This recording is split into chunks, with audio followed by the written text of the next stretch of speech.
अजीज़ दोस्तों, अस्सलाम वालेकुम, नमस्ते, सत श्री अकाल, जय जिनेंद्रा, गुड आफ्टरनून। अजीज़ दोस्तों, यूट्यूब ने फिर शरारत शुरू की है मेरे साथ। कल एक वीडियो डिलीट कर दी। आज मैंने जो आपके लिए एक वीडियो बनाई थी जिसमें तारिक जमील के बेटे की खुदकुशी के हवाले से कुछ चीज़ें बताई थी। तो अभी तो मैंने वीडियो एडिट करके अपलोड ही की थी, अभी ओपन नहीं की थी। तो मुझे ईमेल आ गई कि भाई साहब आप क्यों खुदकुशी करना चाहते हैं, आत्महत्या करना चाहते हैं, ये अच्छी बात नहीं है, आप आत्महत्या ना करें। और हेल्प सेंटर का नंबर ये है, फला नंबर ये है, इनसे कांटेक्ट करें, वगैरह वगैरह। अब मैंने उसको जवाब तो दिया, लेकिन वो ईमेल गई नहीं, क्योंकि वो यूट्यूब का सिस्टम कुछ ऐसा ही होता है। तो मैंने उसमें यही लिखा कि भाई साहब मैं ज़िंदगी में कभी भी आत्महत्या नहीं करूँगा। इतना तो मैं स्ट्रांग हूँ कि मैंने बुरे से बुरे वक्त ज़िंदगी में देखें, कभी इस बारे में सोचा भी नहीं, ना कभी सोचूंगा। तो ये शरारत है। फिर दोस्तों के भी मैसेज काफ़ी आए कि उस वीडियो को खोलते ही ये आत्महत्या वाला मैसेज आ जाता है, ये वो। तो ये वीडियो की जो होती है ना, उसको नीचा करने के लिए इस तरह के नोटिस लगाए जाते हैं। दूसरी चीज़ ये है कि मैंने व्हाट्सअप चैनल खोला था, नीचे डिस्क्रिप्शन में उसका लिंक है। तो मैंने उसमें कुछ वीडियोस लगाई थी, जैसे वो पुलिस वाले को यहाँ पे आग लगाई गई थी वगैरह। तो एक मैंने वीडियो लगाई थी, एक मदरसे में एक बच्चे की पिटाई हो रही है, उसको बहुत मारा जा रहा है और 2-3 लोग मिल के मार रहे हैं, टीचर और ये वो। तो मैं जब उठा तो मुझे दोस्तों के मैसेज थे कि हम व्हाट्सअप चैनल ज्वाइन करना चाहते हैं, आपका व्हाट्सअप चैनल तो बंद है। तो मैं गया चैनल पे, तो नोटिस था कि आपने ये वीडियो लगाई है वो कम्युनिटी स्टैंडर्ड के खिलाफ है, वो हटाओ। तो वो मैंने हटाया तो चैनल खुल गया है वापस। तो मैं समझ रहा था कि यूट्यूब चैनल, ये व्हाट्सअप चैनल भी, वो जो टेलीग्राम चैनल, तो उसमें तो हर चीज़ लगाओ, कुछ मसला नहीं होता। यहाँ पे अब व्हाट्सअप भी अपने चैनल पे कम्युनिटी स्टैंडर्ड और वीडियो और ये लगाओ वो लगाओ। बहरहाल मैंने चैनल ओपन कर दिया है। कोशिश करूँगा इसमें अपने पर्सनल चीज़ों के हवाले से आपसे कांटेक्ट में रहूँ। और चैनल ज्वाइन करना चाहें तो नीचे लिंक है। अज़ीज़ दोस्तों, कुछ खबरें आपके सामने रखूँगा। ये सावियो रोड्रिग्स हैं, इनसे मेरी मुलाकात भी हुई थी जब मैं लास्ट टाइम इंडिया आया था। Such a brave man, such a open hearted man. उन्होंने लिखा है कि लोग मुझे संघी और मोदी भक्त कहते हैं। और मैं आपको एक दो चीज़ें बता दूं। एक तो यह कि मैं एक हार्डकोर संघी हूं, जो कि इस कंट्री के जो बेस्ट प्रोड्यूस कर सकता है। दूसरा यह कि मैं समझता हूं कि नरेंद्र मोदी इंडिया को भारत की तरफ लेके जाएंगे। और तीसरा यह कि मैं भारत का भक्त हूं, तो मेरी तारीफ़ करते रहें, मुझे कोई परवाह नहीं है। मैं भारत माता की खिदमत करता रहूँगा। अजीज़ दोस्तों, ये मैसेज बताने का मकसद ये है कि सेम विथ मी। मुझे भी कोई भक्त कहता है, कोई मोदी भक्त कहता है, कोई संघी कहता है, तो कहते रहें। जो मैं हूँ सो हूँ। मैं जो सच नज़र आता है, जो मुझे अपनी मातृभूमि भारत के लिए सही लगता है, वो मैं आपके सामने रखता हूँ। अजीज़ दोस्तों, एक और ख़बर आपके साथ शेयर करूं कि एक फ़िल्म आ रही है श्याम बेनेगल जी की, Mujib the making of a nation. ये एक और फिल्म होगी जिसमें पाकिस्तानियों के कपड़े उतारे जाएंगे, पाकिस्तान आर्मी का बाजा बजाया जाएगा। तो अच्छा है, अब बॉलीवुड में कुछ सच फिल्में आने लगी हैं। कश्मीर फाइल्स और केराला क्या था, टाइम्स था। तो उस टाइप की फिल्मों से रास्ता खुला है, लोगों को हिम्मत हुई है। अभी सनी देओल की फिल्म भी गदर पार्ट 2 जो आई थी, वो भी पाकिस्तान के हवाले से सच के ऊपर थी। तो दैट्स वेरी गुड। अजीज़ दोस्तों, एक सीरियस मूवमेंट जो हुई है वो ये है कि भारत ने जो anti missile air defence system है S-400, जो रशिया से लिया था, वो 3 सिस्टम है ना, वो चाइना और पाकिस्तान के बॉर्डर के साथ लगा दिए हैं। और भारत ने अपनी ऑपरेशनल आर्मी को भी काफ़ी हद तक वहाँ पे एक्टिवेट कर दिया है। और मज़ीद रशिया से बातचीत हो रही है S-400 मिसाइल यूनिट्स लेने की। ये इज़राइल के आयरन डोम की तरह का एक सिस्टम है और ये भारत की सुरक्षा के लिए है, लेकिन अचानक इतनी तेज़ी से जो चाइना और पाकिस्तान के बॉर्डर पे चीज़ें लगाई गई हैं तो कुछ इसकी सिग्निफिकेंस है। लेकिन इज़राइल के बाद अब इस्लामिस्टों का अगला टारगेट भारत है, उस पर मैं आगे आता हूँ। पहले ज़रा ये एक छोटी सी खबर बता दूँ आपको कि हरमन सिंह हैं जिन्होंने खालिस्तानियों के ख़िलाफ़ यहाँ पे लंदन में मूवमेंट चलाई थी और जिसके नतीजे में उनका रेस्टोरेंट भी बंद हो गया और उनकी फैमिली, उनकी बेटी को इतना सख्त मामला सहना पड़ा, जिसकी मैंने हरमन साहब का भी इंटरव्यू भी लगाया था पिछले महीने सितंबर में और डिटेल में आपके सामने चीज़ें रखी थी। हरमन साहब अभी एक सुपरमार्केट में थे तो उनको एक सरदार ने पकड़ के धमकियाँ दी। खालिस्तानी ने, सरदार नहीं कहूँगा मैं, Sardar is for the respectable Sikh brothers. एक खालिस्तानी ने पकड़ कर उनको धमकियाँ दी। उनका ये मैसेज, उनका और उनकी वाइफ का ये मैसेज आपके सामने रखता हूँ। सत श्री अकाल सारे नु सबको सत श्री अकाल। मैं हरमन सिंह कपूर लंदन से। आज एक हादसा हुआ हमारे साथ, बहुत दुखी हुआ मैं आज, क्योंकि मुझे एक सिख लड़का मिला बाजार में और उसने कुछ ऐसी बात कर दी कि मैं आपको बता नहीं सकता। खुशी जी आपसे ये बात शेयर करेगी। आज हमें कॉस्को में एक लड़का मिला, उसने हारमन को रोक के बोला कि जो आप बोल रहे हो इसके लिए चुप हो जाओ, तो अगर नहीं चुप होगे तो आपकी बहू बेटियों की हम फोटो लगा के नंगा करेंगे, फिर इसके जिम्मेवार आप हो। अब आप बताओ हमें कि ये सब सुन के एक माँ बाप अपने बच्चों के लिए लड़ें या चुप हो जाएं। जय हिंद, जय भारत। आप लोगों से राय मांगता हूं, क्योंकि जब बच्चों पे बात आती है तो कई लोग चुप हो जाते हैं, लेकिन हमने चुप नहीं होना, लड़ाई करनी है, क्योंकि कभी कोई सिख किसी सिख की इज्जत नहीं लूटता। जो बोले सो निहाल। सत श्री अकाल। उस व्यक्ति की फोटो भी साथ में लगा रहा हूं, प्लीज देखिए उसको। कभी भारत आएगा तो प्लीज उसकी मेहमान नवाजी जरूर कीजिएगा। जय हिंद।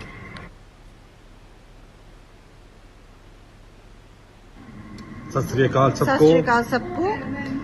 मैं आपको ये बताना चाहती हूँ कि आज कॉस्को ग्रोसरी करते हुए जिस इंसान ने हमको धमकी दी थी, इंसान नहीं जानवर ने, वो मेजर आर्मी है, ब्रिटिश आर्मी में काम करता है वो। तो आगे आप समझदार हैं। हरमन जी, आप कुछ कहना चाहते हैं? कुछ कहने को बचा ही नहीं है। ब्रिटिश आर्मी का आदमी धमकी दे रहा है कि खुदिस्तानियों के खिलाफ कुछ मत बोलो। नहीं तो अच्छा नहीं होगा। जय भारत।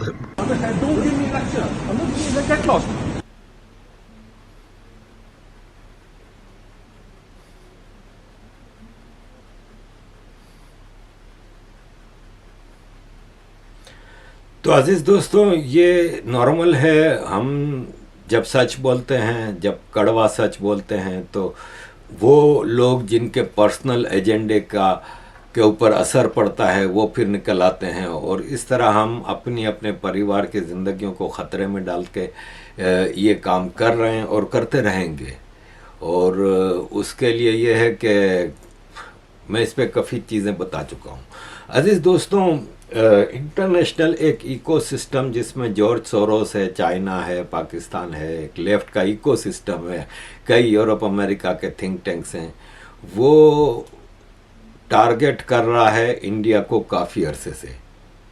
आज से मतलब आप यूँ समझ लें कि 2018 तक तो फिर भी मोदी जी को भी इन्होंने बर्दाश्त किया हुआ था, लेकिन 2018 के बाद ख़ास तौर पे डीमोनेटाइजेशन ने इनको बहुत नुकसान पहुंचाया। इसके बाद एक सीरीज़ चल पड़ी जिसमें अयोध्या राम मंदिर, फिर सबसे बड़ा इनको महंगा पड़ा आर्टिकल 370 का एब्रोगेशन, और इस तरह के जो स्टेप्स मोदी जी ने लिए तो फिर ये खुल के सामने आए।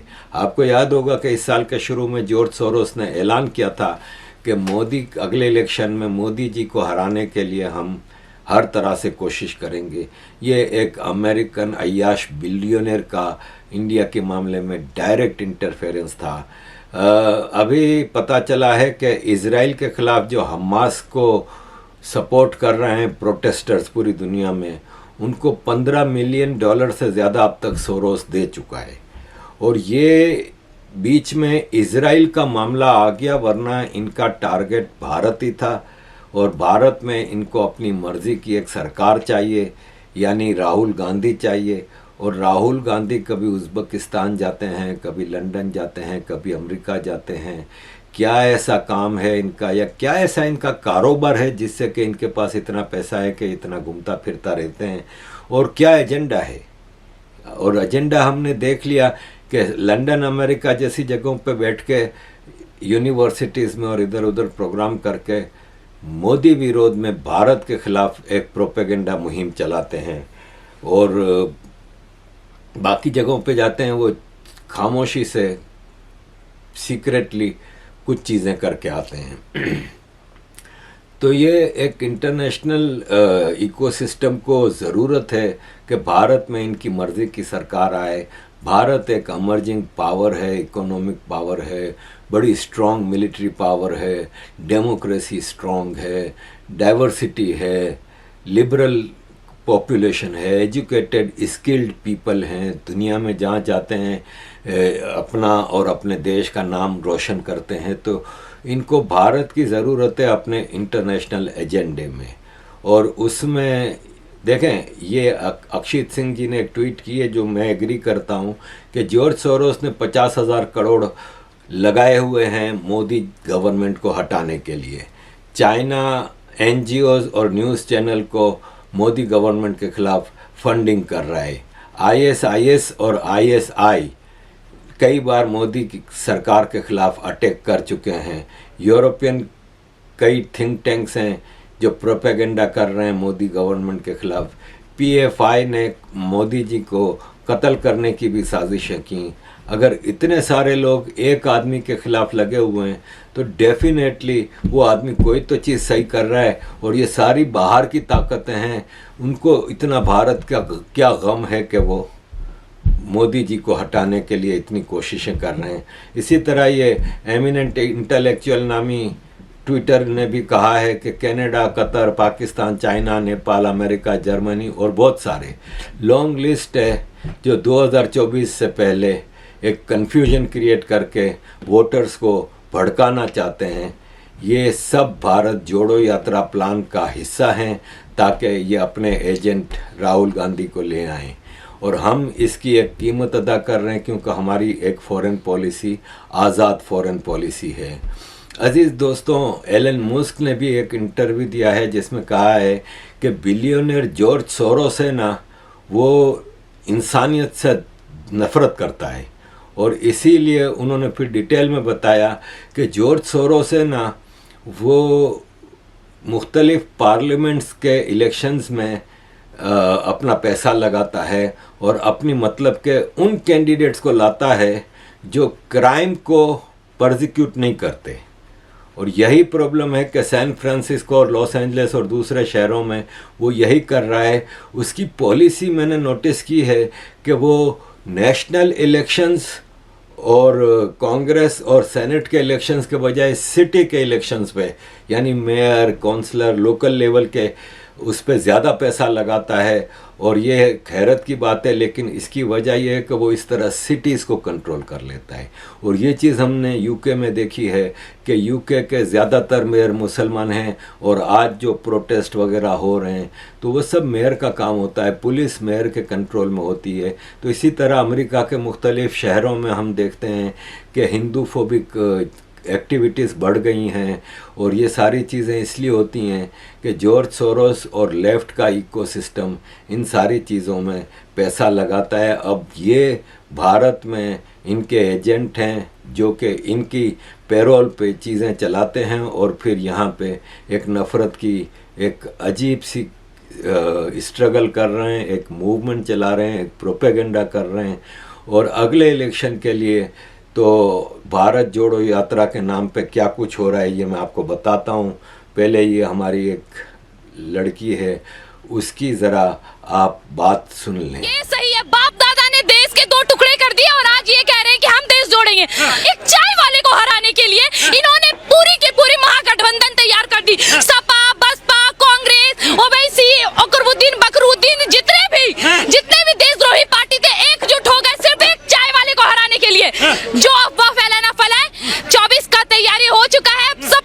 देख लीजिए, गीता के अनुसार मैं एक बात बता रही हूँ, धर्मो रक्षते रक्षिता, तो जो धर्म की रक्षा करेगा धर्म उसकी रक्षा करेगा। हाँ, थोड़ी जगह सीट नहीं मिली, मंजूर है, थोड़ी जगह सीट नहीं मिली, लेकिन थोड़ा मोड़ा डगमगा के जब वो दोबारा और तिबारा और उसके बाद हिंदुत्व का बात करने वाला कोई सच्चा राजनेता उस गद्दी पे बैठेगा, तब इन्हें अपनी औकात समझ आएगी। जब 28 के 28 राज्य में 28 के 28 राज्य में सिर्फ एक सरकार चलेगी, वो सरकार का नाम होगा हिंदुत्व की सरकार। उस दिन उन्हें औकात पता चलेगी। और इस सारे उसमें ये जिसको लाना चाह रहे हैं वो कांग्रेस है। कांग्रेस इस वक्त मुस्लिम अपीजमेंट के लिए सब कुछ कर रही है। मैं बहुत समय से सोच रहा था कि आप लोगों से बात करूं, बस इतना पहले समझ लो कि ये बात यहाँ से बाहर नहीं जानी चाहिए। हमें आपकी सबसे ज़्यादा चिंता और फिक्र है, इसलिए कांग्रेस चाहती है आप मुस्लिम भाई हमारा साथ दें ताकि आगे चलकर हम आपके पक्ष में फैसले लें। मैं आपको आश्वासन देता हूँ, साथ बना के रखिए, आपको अपनी मस्जिद वाली जगह भी दिलवा देंगे और 370 भी देखा जाएगा। देखो, मैं हर बात खुलकर नहीं बोल सकता, बस इतना समझ लो। अजीज दोस्तों, अब मुझे ये बताइए कि ये लालू प्रसाद यादव का बेटा मस्जिद में बैठ के दुआ मांग रहा है। दुआ तो मुसलमान अल्लाह से मांगते हैं, तो क्या ये मुसलमान हो गया? और हिपोक्रेसी मुसलमानों की देखें कि हिंदू को मस्जिद में बैठ के दुआ मंगवा रहे हैं। तो ये सब ड्रामेबाजी भारत में क्यों हो रही है? और यह है कि ये सारी चीज़ें हमें नज़र आती हैं कि किस तरफ चीज़ों को लेके जाया जा रहा है और भारत के बेसिक सिस्टम को अटैक किया जा रहा है। भारत के बेसिक सिस्टम के खिलाफ एक जंग शुरू की गई है।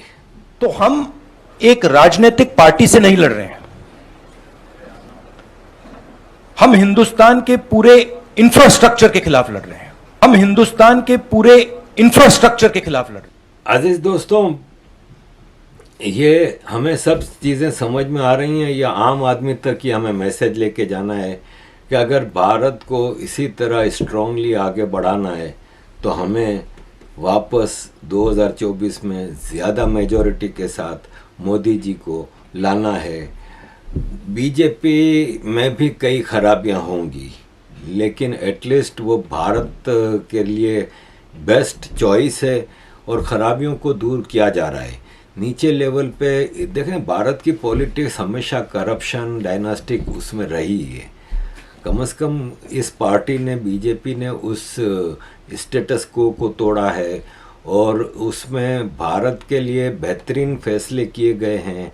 नीचे लेवल पे छोटी मोटी खराबियां हो सकती हैं, लेकिन you have to make sure कि ऊपर लेवल पे एक अच्छा लीडर अच्छी टीम के साथ है। और यह है कि मोदी जी के पास एक अच्छी टीम है। फॉरेन पॉलिसी के ग्राउंड पे भारत इस वक्त बहुत ही ज़्यादा स्ट्रांगली खेल रहा है। इकोनॉमी के हवाले से आप देखें तो 2023 की मॉर्गन स्टैनले ने कहा है कि भारत एमर्जिंग मार्केट में नंबर 1 है, जबकि 2013 में इसी मॉर्गन स्टैनले ने कहा था कि भारत सबसे कमज़ोर 5 इकोनॉमीज़ में से है। तो आप ये तो देखें कि 2013 में सबसे कमज़ोर 5 मार्केट्स में से नंबर 1 पे लाने वाला यही आपका लीडर है। और किस तरह भारत की इकोनॉमिक डेवलपमेंट हुई है, किस तरह भारत का नेशनलिज्म, देखें nationalism is not a bad thing. जो आपको यहाँ पे भारत जोड़ो यात्रा वाले या भारत तोड़ो यात्रा वाले आपको समझाने की कोशिश कर रहे हैं कि भारत में नेशनलिज्म बढ़ रहा है। दुनिया का हर मुल्क चाहता है कि इनका नेशनलिज्म हो। फ्रांस, इंग्लैंड वगैरह आजकल डाइवर्सिटी से तंग आ गए। वो अब अपना French nationalism, British nationalism, German nationalism, American nationalism बढ़ाने की कोशिश कर रहा है हर मुल्क। तो यही चीज़ अगर मोदी जी कर रहे हैं तो गलत है। उसको फिर हिंदुत्व नाम दे देते हैं और इसका नाम बिगाड़ने से कोई फ़र्क नहीं पड़ता। भारत के लिए इस वक्त ज़रूरी है कि एक नेशनल इंडियन नेशनलिज्म बढ़ के सामने आए, जो कि मोदी जी कर रहे हैं। और उसके लिए ज़ाहिर है फिर इनकी कोशिश ये है कि किसी तरह इस मोदी सरकार को फारिग किया जाए, ताकि इंडिया एक इतना बड़ा कंट्री, दुनिया का सबसे बड़ा आबादी वाला कंट्री, इतनी बिगेस्ट एमर्जिंग इकोनॉमी, इतनी बड़ी मिलिट्री पावर, इतना बड़ा इसका इंफ्रास्ट्रक्चर डेवलप हो रहा है, इतना बड़ा दुनिया के मामलात में अब इंडिया का एक कंट्रीब्यूशन है। कोई दर्जनों कंट्रीज ने अभी इजराइल के खिलाफ जो यूएन में वोट आया उसमें एब्सटेंशन किया, लेकिन टारगेट सिर्फ इंडिया को किया गया कि इंडिया ने एब्सटेंशन किया। किसी और मुल्क का नाम भी आपने सुना कि उनके बारे में कहा को उन्होंने क्यों एब्सटेंशन किया? इसलिए कि इनको इंडिया की ज़रूरत है कि इंडिया इंटरनेशनल डिज़ाइनिंग में, देखिए इंटरनेशनल लेवल पे एक बहुत बड़ी गेम तो चल रही है और जियोग्राफिकल चेंजेस और बहुत कुछ आने वाली हैं। जब अमेरिका ने ऐलान किया परसों कि अमेरिका ने एक नया एटम बम बनाया है जो उस एटम बम से 24 गुना ज़्यादा पावरफुल है, जो हिरोशिमा पे गिरा था, जिसमें 1 लाख से ज़्यादा आदमी मरे थे, जिसमें 3 नस्लों के बाद भी बच्चे डिफ़िकल्ट सिनारियों के पैदा हो रहे थे, उससे 24 गुना ज़्यादा पावरफुल एटम बम बनाया है। क्या ज़रूरत है भाई? इसका मतलब दुनिया में इस वक्त पावर गेम अब बहुत ही सिग्निफिकेंट उस पर आ चुका है। और अब दुनिया में जो कोलोनाइजेशन, न्यू कोलोनाइजेशन है ना, एक ज़माना तो वो था फौजें भेजी, कब्जा कर लिया, ये कर लिया, वो कर लिया। आज का न्यू कोलोनाइजेशन इज़ डिफरेंट। आज का न्यू कोलोनाइजेशन है कि अपना एजेंडा इम्पोज किया जाता है। आज आप ये बताएं कि एक मिसाल ले लें मामूली सी, कि पूरी दुनिया का मुसलमान देश इजराइल के खिलाफ ये वो फलान ढुमकान कर क्या सक रहे हैं? कर तो कुछ नहीं सक रहे। इतने सारे मुसलमान देश हैं और ख़ास तौर पर उस इजराइल के तो चारों तरफ ही सारे मुसलमान देश हैं, कुछ कर नहीं सकते, सिर्फ अपनी भड़ास निकाल रहे हैं। और कुछ बड़ी तब्दीली मुझे महसूस हो रही है कि मैं इस पूरे सिस्टम का तकरीबन 30 साल से हिस्सा हूँ और मैं इसमें इंटरनेशनल फोरास पे जाके चीज़ों को देखता आया हूँ, चीज़ों को पर्सनली देखा है, समझा है। आज भी सुनगुन सबसे रखता हूँ, सबसे बातचीत होती है। तो ऐसे में यह है कि मेरी अपनी एक सिक्स्थ सेंस कह लें, वो एक मुझे महसूस हो रहा है कि कुछ बड़ा करीब है और उस बड़े के लिए भारत तैयार है। लेकिन भारतीयों को भी तैयार रहना होगा। भारतीयों को तैयार ऐसे रहना होगा कि आपको अपने लीडर के पीछे खड़ा होना है, क्योंकि इतने बड़े कांड होने वाले हैं। उसमें अगर आपके पास कमज़ोर लीडरशिप हुई ना, तो देखें ये मामूली मिसाल है कि एक रॉ ऑफिसर हैं जिसने चाइना डेस्क, भारत का जो फॉरेन ऑफिस में चाइना डेस्क है उसमें काम किया था। तो उसने कहा कि उनका ख्याल ये था कि राजीव गांधी है ना, वो मेंटली ब्लॉक थे, इसलिए कि चाइना से भारत हारा था 1962 वार, और उस वक्त इनके नाना पंडित जवाहरलाल नेहरू प्राइम मिनिस्टर थे। हमने उनको चाइना के हवाले से जब भी कोई चीज़ बताते थे तो वो मीटिंग में एक स्कूल के बच्चे की तरह बैठे होते थे, ऐसे जैसे सामने कोई प्रिंसिपल। और जब डेंग जियाओपिंग के सामने मिलने के लिए गए तो वहाँ पे ऐसे बिहेव कर रहे थे जैसे डेंग जियाओपिंग एक स्कूल का प्रिंसिपल है और राजीव गांधी एक स्कूल के बच्चे हैं। यातेश यादव ने ये अपनी किताब में बताया है। तो ये है कि कमज़ोर लीडरशिप है ना, वो भारत को कहीं का नहीं छोड़ेगी, और उसके लिए ज़रूरी है कि आपके पास एक स्ट्रॉन्ग लीडरशिप हो। जैसे कि एक और साहब ने ये बताया है कि आज इज़राइल के ऊपर हमला हुआ तो इज़राइल ने जिस तरह रिएक्ट किया ना, ये रिएक्शन भारत का क्यों नहीं आया 26/11 के बाद? 26/11 के बाद तो मनमोहन सिंह यूसुफ रज़ा गिलानी के साथ, पाकिस्तान के प्राइम मिनिस्टर के साथ बैठते थे, बातचीत होती थी, सब कुछ होता था। आज जो भारत की लीडरशिप है आप उससे ये तो एक्सपेक्ट नहीं करेंगे। इसने तो, आज की लीडरशिप ने तो एक पुलवामा वाक़े पे बालाकोट कर दिया, और अगर 26/11 या हमास ने जो किया है इस टाइप का अगर पाकिस्तान सोच भी रहा है ना, तो ये समझ लें पाकिस्तान अपने ताबूत की आखिरी कील ठोंकेगा। क्योंकि आज की भारत की लीडरशिप किसी किस्म का मामला बर्दाश्त नहीं करेगी और वेरी रेडी है। और एक इंटरनेशनल एजेंडा भी जो इस रीजन में चल रहा है उसमें भारत के लिए ज़रूरी है कि एक ऐसी स्ट्रॉन्ग लीडरशिप आपकी हो फ्रंट पे जो भारत के इंटरेस्ट को हर जगह सर्व कर सके। सबमिसिव और सरेंडर वाली मेंटालिटी के साथ कोई लीडर आएगा ना तो वो भारत को बहुत लंबा नुकसान होगा। तो इसलिए ज़रूरी है कि हम आज अपने लीडर को और स्ट्रॉन्ग करें और जितने भी इलेक्शंस हैं उसमें आप जितनी मेजॉरिटी से बीजेपी को जिताएंगे आप भारत को जिताएंगे। अजीज दोस्तों, thank you very much for all your support. Kindly keep supporting.